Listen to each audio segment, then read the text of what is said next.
It has an interesting interaction with the Divine Judgment, even with the heavy spin.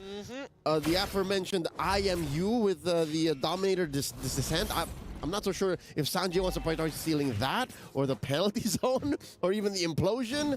But hey, new interactions and possibly new results here for game number 3. I think Sanji is most likely going for the penalty zone or the implosion. But then again, you know, in the previous couple of games where he has played Valentina, like, he can get a little wild with it, right? So I think at this point of time, the early game is going to be so important, right? Fighting for these Little Wanderers, as many neutral objectives as possible. The bigger ones, maybe let the first turtle go through, right? Get PX7 in a better position before considering taking these fights. Yep. Already you can see here Kid X pushing the boundaries of what he can do with a Tigreal. Its passive actually is a little better against a different mid duo because JP and Sanji both deal magic damage. So he's not as chunky compared to, like, let's say if that was a traditional tank roamer, you know, that deals physical damage. Down bottom you have Royal Milk versus Sanford. I can see why Sanford's kind of struggling. Yeah, I mean, no surprises here, right? Even Sanford himself is like, okay, I'm just going to have to wait until level 4 before we can really start trading against each other. And more so, he's not looking to win this lane. It's more so he wants to be able to match the lane against Royal Milk and still show up on time. And, well, I personally think that Liquid Echo, they're targeting Dax hard. He goes in, they've got so many different answers. Which makes his job a little harder. Oh, no! PX7 gets bursted down. Sanji with a stolen penalty zone. Coming in against Royal Milk, wailing away, and they go up. The response from Royal Milk as well with the flicker fadeaway. All this while they were playing defensively, Carl-TC secures the turtle. Kid X able to survive, flickers back. Can Dax survive here? Can Dax get away? He has to give up his small camp. Nope, still fighting for it. And Royal Milk, wow, knocks out Sanford. I think Sanford's a little upset there. He's like, man, well, I mean, that Body of the Smith is tougher than usual, but Carl-TC should be able to find it. Yep, push him away. Wait. What? Oh, the Body of Smith able to keep Royal Milk alive alongside a combination of his Brave Smite, keeping him topped up. Dax cleans up Benny Cutie as he tries to get away, runs the opposite direction into Falcon Esports jungle. What's going on? I think we can safely say that Liquid Echo is feeling a little too comfortable here. Too comfortable. Way too comfortable. I mean, I have to admit, their decision-making in terms of punishing their opponents, like Sanford flickering, knowing that Zask is at level 4, without the Dominator's Descent, he has no means of escape. Yep. And I think this is a wake-up call for Liquid Echo. Like, all right, we gotta take it easy. Again, they are up now by about 300, 500 gold, and an instant replay. Okay, so he did heal up a bit, and I'm sure there was a level of Body of Smith damage reduction that kept him alive from those heavy spin procs. That's so unfortunate. Oh, here we go, one more time. Up top, Kid X pulled in. 3-man kill squad from Liquid Echo. Was that necessary, Sanji? I felt like that was a bit overkill, including the IMU implosion on top of it all. But hey, a kill's a kill, and definitely kind of tells the rest of Liquid Echo, hey, we're not making any more mistakes. Let's guarantee these kills and get back into this game before we start getting comfortable again. Whatever gets the job done. Despite the fumbles from Liquid Echo, I have a sense that Benny's playing very, very conservatively, like Benny from Myanmar, right? Because he's down on EXP. I'm not so sure what the gold situation is, but I can smell that Benny Cutie actually is a little bit more pushed forward. Now look at them, racing down to the turtle. As Royal Milk and Carl-TC wail away at it, at less than half health. JP looking in. There's the ult, the implosion coming through. Heavy spin, Tempest ablaze, ult thrown out the window, left and right. Sanji secures a turtle for his team as they all disperse. Huh? What? How? What? Why is Sanji the one picking up the turtle here? It just manages to survive despite 2 retributions. Sanji, by the way, is the one that picks up that neutral. And at this point in time, everybody's going to start pushing towards the top side of the map. But look at this one more time, right? The implosion comes through, Dax jumps in, and then we finally see the stolen penalty zone actually getting involved. Sorry, Royal Milk coming in with a flicker with the penalty zone to kind of shake things up. And honestly, it's not that bad. I think that Carl did a good job with the heavy spin, but now Dax, he's dead. Just snapped out of existence. Well, all right, there seems to be a fight that happened here just north of their purple jungle side, and we can only assume what happened. But regardless, that is a huge loss for Falcon Esports. That's a core hero that they shouldn't have afforded to have gone down. I have a theory as to what happened in that jungle turtle fight, but we'll talk about it later. After this implosion coming in, Sanji slain by PX7, serving up a kill. The overkill on top of overkill. Both sides are like, we need to get the job done. We cannot allow our opponents to be walking away with a sliver of health. Guarantee these kills. No quarter. Whatever they need to do to make sure that you go down and we find a conversion elsewhere. Because again, a man missing is a spot for Falcon Esports to rotate into. So if Sanji's gone, that means mid can be leaned hard into. And that allows them to keep this gold lead slightly manageable. 1,000 in. Now JP in trouble. Forced into that wall by a Benny. Oh, here comes the Zaman Force. Gets the kill in. That's a roamer. Taken down. But I think, yeah, JP will be back for the turtle, man. Yeah, he's going to be back for the turtle, and at the same time, we are seeing Sanford actually proxying the wave onto Royal Milk, right? So he's going to be on that turtle first. They can sit on top of it, and we'll see what Liquid Echo decides to do. For the first time, we are seeing that Falcon Esports up by 2 kills, 5-3. But let's bring it back a little bit, right? Because this purple buff is such a big objective for Falcon Esports that Liquid Echo consistently apply pressure. It's not just an objective, man. It's a necessity. It's like a mini lord. For Dax, and if they don't get it on him, then they're fighting half-cocked. Check this out. The ult already spent in by PX7. Sanford checking the flank, making sure nothing comes out. Implosion coming in from Kid X. Royal Milk scores the kill on to Sanji. Now JP, Benny, and Carl walking away. Heavy spin. Oh, they're forced to be on the defense now as Sanford attempts to burst down Dax. Kid X puts up a barrier, checking on JP. Sanford coming back to the scene. Dax scores the last turtle for his team. Flicker out by Sanford. Suddenly, Falcon Esports are alive. Oh, all right.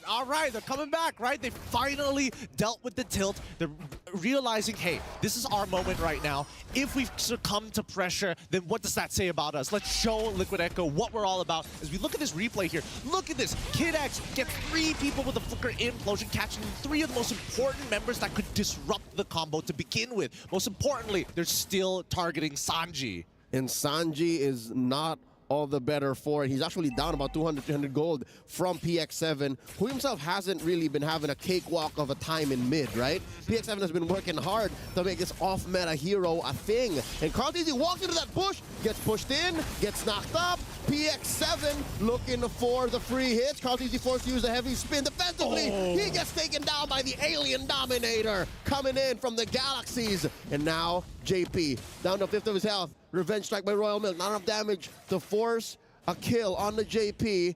And they send the cavalry packing. Falcon Esports on the aggressive. I think that Liquid Echo may have underestimated them a little too much. And again, all of this is just snowballing out of control from the earlier stages of the game, right? If we look at this replay one more time, this was a very interesting decision. I think they weren't expecting Royal Milk to show up for this fight because nobody was visible on the map at that point of time. Yeah, what this tells me is Falcon Esports have to commit to their flickers. Like, if Liquid Echo haven't been counting flickers down to the second, they have to now. Because so far, back-to-back, those are the team fights that Falcon Esports win.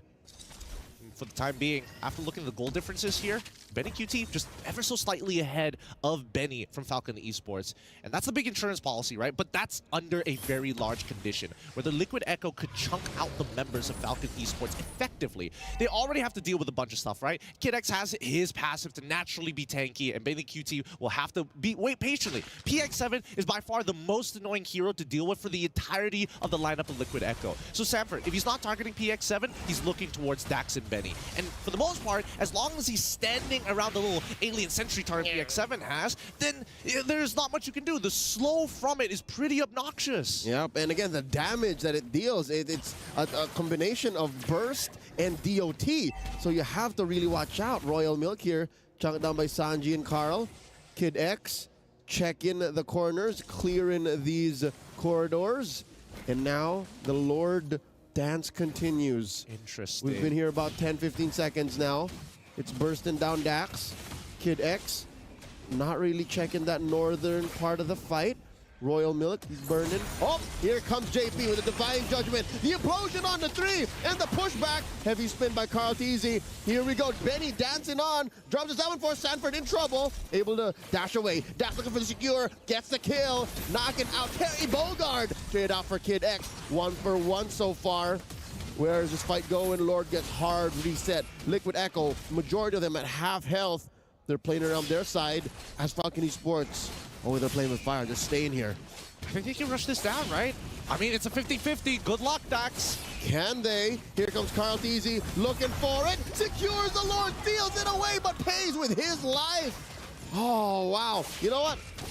For all intents and purposes, I'll say that's worth it. I think that's hella worth it. I mean, to be fair, Dax technically shouldn't be in that position anyways. When you're playing against an Akai, you want to be on the outer sides away from those walls. And he's got a 2-level lead on top of Carlteasy, which again, very surprising, right? Dax has been power farming and also getting attacked in his own jungle. So coming to this point of time, we're seeing the big item power spikes. I'm expecting a BOD coming from Dax at any second now, but for the most part of it, they have taken off the shades, right? They're not tunnel visioning as hard. Royal Milk is doing one thing with PX7, but even Kid X, he's opening his eyes to the rest of the map to see whether Liquid Echo is gonna go for that 2-pronged attack in game number 2. And what makes this all the more dangerous for Liquid Echo is the fact that Royal Milk has his flicker.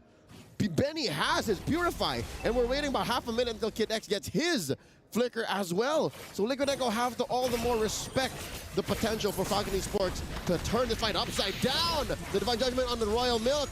Try flickering into that. Liquid Echo says as they force an ult out of PX7. This is a tough response from Falcon Esports. Sanji coming in with a stolen implosion. Underneath, he gets punished by the turret. PX7 gets a kill. Sanford knocked out as well. Dax picks up his BOD. Now he's gonna hurt a little bit more. The conceal from Kid X. Spot Carlteasy. Where you going? There's enough damage here. Looking for it. One more hit. Oh, the killing spree for Dax. Falcon Esports are online. Liquid Echo is overheating. That was such a cool play, but between the Dominator's Descent, you basically you put him between 2 turrets, the tier 1 and the ult coming in from PX7. And as much as JP was absorbing a little bit of the damage, they quickly turned it around. Like, great engage from Sanji's side, but was this the correct decision to make? I don't think so. I think that Liquid Echo was just being overly confident that Betty QT could clean things up as long as they are low, but they can't even get that done. I think this is coming off the back of that trade from Carlteasy. The Lord for Carlteasy trade is at the same level of that level of aggression underneath tier 1. They did not respect Falcon Esports' potential for a clapback, a massive clapback, and a cheap clapback at that. It cost him just but Benny's Purify. All the flickers are online. Yep, I think it's by far very worth it. This allows Falcon Esports to actually have a lot of tempo on Liquid Echo. In this upcoming next fight, they're expecting that JP is going to try and make a flicker play, but they have to really consider their options, right? Who walks out first? And I think it's always got to be Royal Milk. He is the most expendable because Kid X's ultimate on that implosion is so very important here. And if he goes down too soon into that fight, then you're hoping for a lot of Royal Milk in like 1v3 and hold off while the front line gets melted away by Daxon as well as Benny. Which is a bit of an oxymoron, a paradox, if you will, because if you want to burst down Royal Milk, you got to go all in. He has that passive. It's not like Royal Milk on the Terizla is a softie. So that gives Liquid Echo a lot to deal with.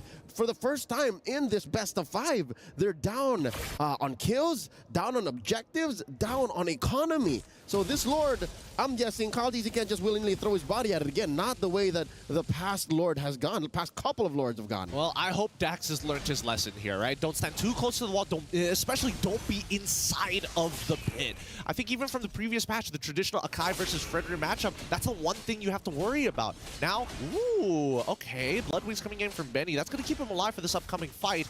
Nobody has been really able to close the distance on Benny so far, as long as they are playing in the traditional front to back. Yep, check out this delayed entry by Benny Cutie, keeping himself scarce.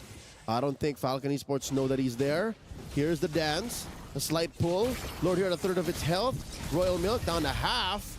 Oh no, are we approaching the point of no return? We might even get a full-on reset here. That's it.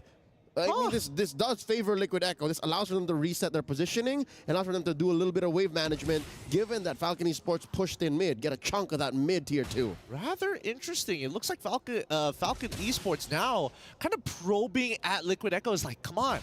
come on, Royal Milk is like, he's half HP. He's walking up even further. He's taking the true damage from Lord as well. This is what you want, right? So just jump on in. And even then, FCon, they are smart. Dax, now with that purple buff, makes all the difference in this fight. They can deal with this and juggle it for as long as they want, and they might even get a split push in while they're at it. Yep, their waves are a little stronger, better position this time around. Whoa. And we see here Sanford cleaning up. Kid X spot in the back line. Here comes the Lord, secured by Kaltizi. Penalty zone by Royal Milk, unable to punish Kaltizi as he exits with the heavy spin, gets caught up by the implosion. A Tempest of Blades in as well. A lot of ults thrown in to punish Kaltizi. And now the ult from PX7 moving through. Benny Cutie, check out this angle. Coming in, jumping from the south. Ooh. Collapsing, intercepting. Benny with the Zaman Force, displaced. Liquid Echo don't want to dance here, don't want to fight here. As JP and Sanji fight him through. JP gets his immortality popped in. And he's gonna go down here unless they keep going. The shutdown by Benny Cutie. But he gets taken down in trade, right? They both go down with the Luminous Lord starting to walk on out of here. Falcon Esports, they don't want to start losing turrets for free at this point of time, but they need to start clapping back. Let Dax do his own thing. The rest of us, we got to take this tier 2. We've got some housekeeping. That's a super expensive comeback from Liquid Echo. Sure, they scored the Lord. Sure, they got a couple kills on the way out, but they paid the price, man. Look, the map became blue because of what they just did, or because of what Falcon Esports did to respond to their short-term comeback. I think they understand that if they let that Lord start to push out the way that it did and Falcon Esports start walking up, they're going to be able to start stealing away the economy here, right? They can start stealing jungle camps, for an example. And I think that Liquid Echo wants to minimize that damage by trading proactively against Falcon Esports to keep them on their toes. But let's look at the gold distributions here, because overall, we are seeing that both gold laners are basically getting to their full build. I think at this point, 45 to 50,000. Okay, so that means Benny has extra surplus money for item swapping. Benny doesn't have that benefit just yet. But I don't think Benny Cutie needs it. Looking at the way he's built right now, he just needs a better entry into a fight. Earlier on, he went in where Falcon Esports were clumped up, only half of them at half health. So he's not making the most of the Sky Piercer, not making the most of the Blade of Despair. And I don't know where Liquid Echo can find that angle, because they have to set it up the hard way. Kaltizi is putting the objectives on his back. Like, he's throwing his life and body at these things and is willing to die. So that's one member of yours. There's no other appeal. There's no other real way to fight front to back against Falcon Esports, who can basically draw a straight line through you. Exactly. And I think that Kaltizi is going to be the big player here who needs to kind of disrupt that positioning, right? But what's the most ideal? You're going to have Royal Milk kind of isolated by himself, maybe even Kid X, right? But at the same time, I think the most opportune moment probably will be having a fight by the pit or in lane. Once you start getting to those choke points in the jungle, as much as Kaltizi is like, maybe I can get like a 3-man like lockdown, I think that is more beneficial for Falcon Esports now that you're in tight corners. Yeah, I'd reckon maybe fight where there's no objective. Fight when it's actually just heroes. Because the fact that Kaltizi has to think about his opponents and the major objective makes it a tougher call for Liquid Echo, because they also have to perfect the art of the turn. Now Kaltizi here, sandwiched by 3. PX7, Kid X, and Benny. I wonder if he knows. He might just be baiting this out. Royal Mick responds. Look at the back line. Royal Mick catches 3. JP taken down. PX7 secures the kill. In comes Dax with the delayed response. The implosion giving Benny Cutie a kill. On to Benny, and Kaltizi now down 3 for none so far. Falcon Esports are soaring. I think they might be able to close out this game here. They got they've got 2 Ballista minions walking up to this crystal. Sanford, you got to do something. Oh no, that's it. Underneath the base, Zaman Force spell